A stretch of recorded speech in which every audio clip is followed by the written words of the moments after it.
If I place curse on you, you will not last 24 hours.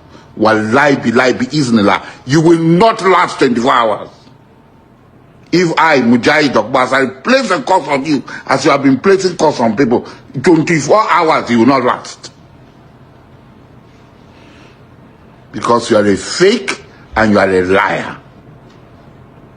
There's hardly any crisis in the north that is rooted in religion.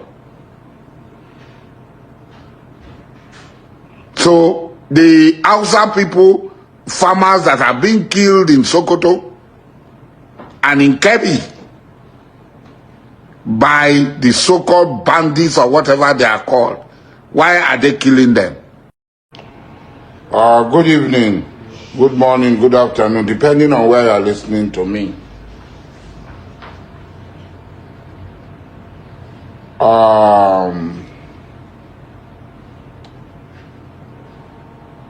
The pronouncement of mad Donald Trump, the lunatic United States of America, had triggered more hate in Nigeria than had solved the problem. I listen to many people. Sometimes I get angry because when people are deliberately lying, they're lying. And they claim that they are men of God. And I think maybe they are playing with God. They are just playing with God. Thou shalt not take the name of thy Lord thy God in vain. They are using the name of God in vain. One of such character is this fellow they call Dasama. You are not the only person that can talk rubbish. Evangelist or Pastor Dachamo or Ezekiel Dachamo. That guy is a pathetic and pathological liar. A liar from the pit of hell. Over the years, there have been rivalry in the north, except people who don't study history. There have been conflict in the north. Tribal conflict along tribal lines, and this had metamorphosed into religious conflict.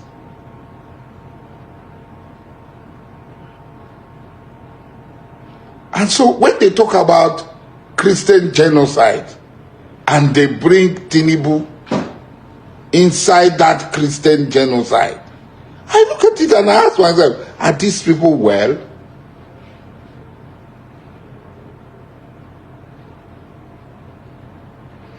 I am not Tinubu's lawyer.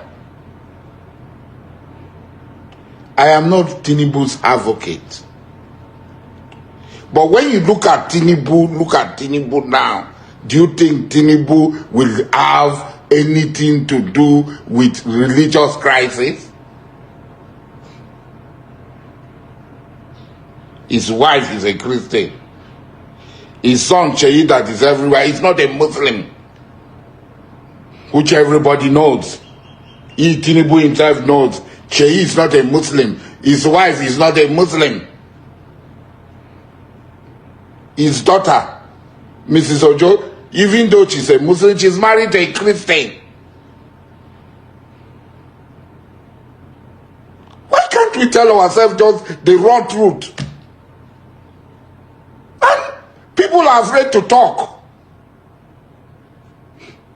I saw that stupid, idiotic Igbo man who had been talking on channel. They bring him to shoot out hate, raw hate. He's not talking about the killings going on in Igbo land. Many Igbo towns and villages have been reduced to rubble.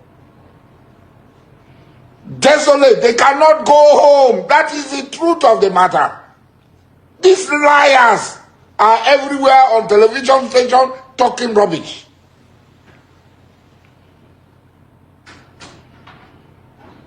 You are talking. Where have you been attacked?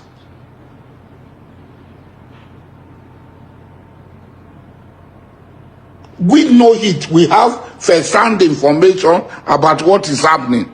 And the government know these things.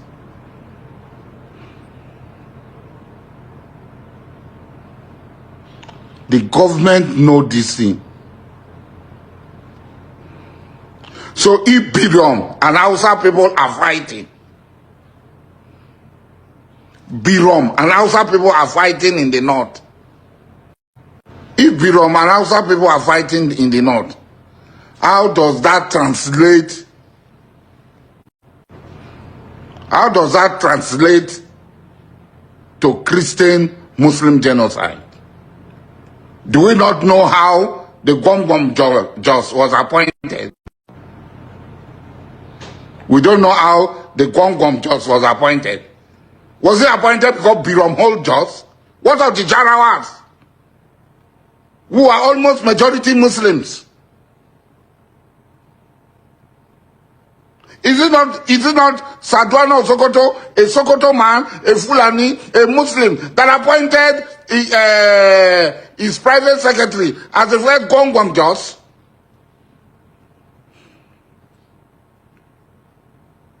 When there was agitation for Emir of Jos. People don't read this, so they don't know anything. They come to lie.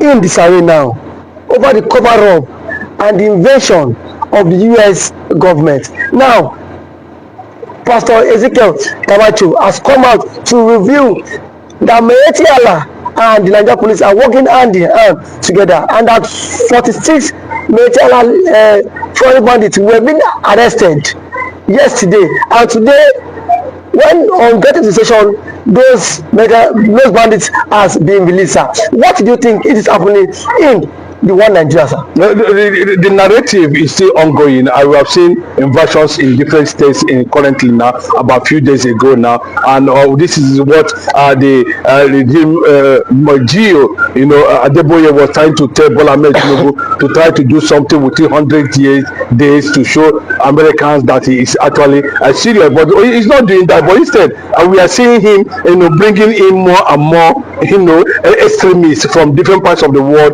to pay him visit in Asari'S, and they're signaling that he might be part of what is happening. Unfortunately, yes, because we saw when since APC came into power, this issue of killing skyrocketed, and it actually started under Jonathan. The same people where they have Bola Ahmed Tinubu, Raoul Adribo, Shalalai Muhammad, Erufai them, this guy too. All these guys, we are just part of the first attack on United Nations headquarters in Abuja. That was where the whole thing, actually started. Then before we know it, we'll begin to see a group called Mayeti Allah, coming up, stronger with direct federal government support, and the issue of Ruga, the issue of grazing bill, and all that. So a lot of things we are factored in, trying to push this agenda and trying to resettle, the Fulanis in Nigeria, in all the 36 states in the country, to make the conquest more easier. But unfortunately, Mazi Nnamdi Kanu, rose up, and there was this reawakening and awareness, and there was stiff resistance in that regard. And since that time, they are bent on invading any place they have with the federal government backing. Yes, because if the federal government are not backing them, they won't be invading people's farm, invading people's land. At the end of the day, if they have been arrested under 24 hours, they are being released. and that is what we are saying. And when some of these governors from the middle belt start talking about their experiences, that when these guys are being apprehended, and before you know it, either they push them directly, they call them repentant Boko Haram, and push them into the military, and push them to the eastern part of the country. They went there and joined the Bugago. That was what the report was saying. Buhari mix them up with the Bugago, mix them up with the Nigerian military, and they continue to destabilize, cause insecurity in the eastern part of the country. We can see number of times churches are being invaded in the eastern part of the country, Enugu, Ebonyi State, and others. And that was just it. So what Pastor Ezekiel was trying to bring to the global community, to the global world, is that in spite of what the United States of America has declared, these things are still happening, and the government of Nigeria is not doing anything, sending a certain signal. Maybe they are ready for uncertainty, and if it happens, then so be it. That's the message out there. But I think it might turn to be something they will not believe at the end of the day, especially those who are engaged in these criminal atrocities and disaliving of thousands and millions of Nigeria, sending them to IDP camp just because they want this country, Nigeria, Islamized. But sir, why are the Northerners? Why are they scared of this? Why are they covering up all these atrocities? Are they scared of division? Because they are saying that even if Nigeria divides today, they would not that Syria can stand on their own. So why are they scared of division? Because yes, it will be too difficult for them to kickstart a process of a nation building because of their nature that is tied with politics and religion. They tie these two together. This concept of being tied together, this ideology are being tied together, so they do not separate them. But in the other side, you see, the only hardworking and steaming race or tribe in Nigeria currently now are the Igbos. They are the ones that stayed under the sun. They are the ones that keep the economic activities in the country, going on. So this type of people now, they will not find it very difficult, to kickstart their own nation and build their own nation properly the way they actually wanted it. So what the Northerners are looking at now is to use a political conquest, to steal and control the resources of the Biafra land, and that is just it. So that they just sit one place and be commanding billions and dollars into their pocket and use it to maintain oppression and suppression at the end of the day. So that's actually what they wanted. That is the essence of the caliphate. So that's actually what it means. So how would you continue to look at that direction? You would not feel that if this thing happens this way or goes another direction, definitely we are going to play zero game at the end of the day and lose completely from anything that has to do with trying to kickstart a nation on their own. So it's a very difficult one to run a sovereignty like that. So but at this point in time now, see, they say necessity is the mother of invention. Let them try it and see the consequences of trying to kickstart a nation from the scratch. Now what it means that now they have to be independent, but they're not asking, why are they afraid of emulating Saudi Arabia? Why are they afraid of emulating Qatar? Why are they afraid of emulating some Muslim nations that has grown up to become what they are today and become relevant within the committee of international community? Why is they not afraid of that? So but they are already enjoying this segment they created already in the south. You see, so you can see if they can come out and tell you that in the next 20 years they will Islamize the entire Yoruba nation, then what will happen in the eastern part of the country? So they're already looking at the resources. They are looking at so let them look inwards and steam and sweat and know what it means, to grow and kickstart a nation under the. If that is what they fear, then at that point, maybe they'll be able to know whether how they are going to separate politics from religion, and if they're able to do that, then we'll definitely know what is going to become of them in the few years after Nigeria have finally disintegrated.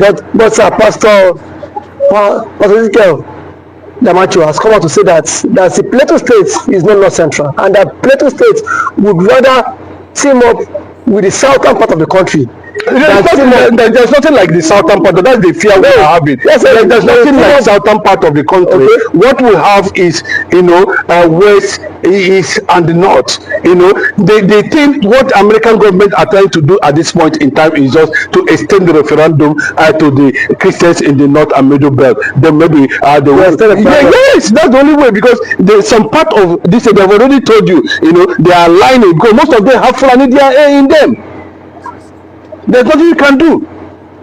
But Sheikh Gumi has accused this man of burying empty cups. Do you think that Pastor Ezekiel actually buried empty cups? Well, you see, let me tell you, Sheikh Gumi, or what they call him, they don't want to see him in Saudi Arabia. Why? You can see him with the president's sons, romancing themselves up and down, celebrating themselves, celebrating mediocrity, but the reality will come one day where everything will be thrown to the open. It tells you that there's a deep connection between that very particular, class of unfortunate people in the society aligning with the government. What happened between Wike and that guy called Yerima is a very clear insight of what is actually happening. Look at the way the whole generals of the northern extraction came and even threatened Bola Ahmed Tinubu that nothing will happen to him, even though he knew that Wike was acting based on the instruction of the commander-in-chief. But Tinubu has not reacted. So it tells you that a certain thing can happen in Nigeria and they cover it up and nothing will happen. Maybe on that basis, that's where what Sheikh Gumi is trying to react. What they buried there was just cross. There were no human beings inside. But the fact still remains. Why is it that the southern part of the country are not invading the north? Why is it that we always have report that this thing is coming from the north? Why is it being tagged that they are Fulani militia, Boko Haram, Iswab, Wulu, all of them, more than 7, Lakuruwa, anything, ISIS, all of them are in the north. So it's not for the American government now. Maybe after the public hearing, and I believe they have their facts. Like Ted Cruz will say that that he ran an independent research firm organization that have been documenting genocide in Nigeria for a very long time. So it will be very difficult. Even though when the federal government themselves try to sponsor some of these Americans to Nigeria to come and paint a certain picture, but unfortunately when they came to Nigeria, they said exactly what they know, and that brought more indictment on the side of the government. So we are waiting for Bola Ahmed Tinubu to begin to organize his armed forces, to join. I don't know how you intend to do it, but no matter what happens, any attack on U.S. personnel, will lead to the other thing that is one of the options that are already in the table of Mr. Trump.